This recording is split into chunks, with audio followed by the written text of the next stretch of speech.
నీకేం కావాలి బాబు? మా నాన్న ఫేస్ లో ఆనందం కనపడాలి. ఏది పిలు? ఎందుకు మళ్ళీ పిలిపించారు? ఎందుకేంటి సార్, బంగారం లాంటి కుర్రోడు సార్. మార్కులు రాకపోతే ఏంటి సార్? బిహేవియర్ ముఖ్యం సార్. తండ్రి మీద ఇతనికి ఎంత గౌరవం ఉందో తెలుసా సార్? ఎందుకు సార్ గోల్డ్ మెడల్స్ ఇవన్నీ తీసుకొని చెత్తపుట్లో పడేసుకోవడానికి సార్?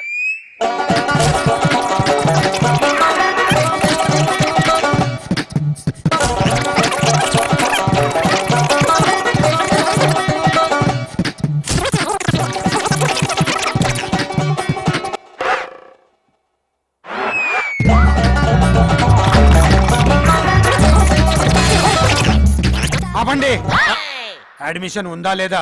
అడ్మిషన్ ఉందని చెప్పడానికే కదా సార్ ఇంత స్ట్రెయిన్ అవుతున్నాను. ఆ? మీ ఫేస్ లో ఆనందం చూడాలండి సార్. వీడి విషయంలో నాకు ఎప్పుడు ఆనందం ఉండదు. ఓహో, నా తండ్రి. College topper. కాలేజ్ ఫస్ట్ రావక్కర్లేదు, ఫస్ట్ కాలేజీకి రా చాలు.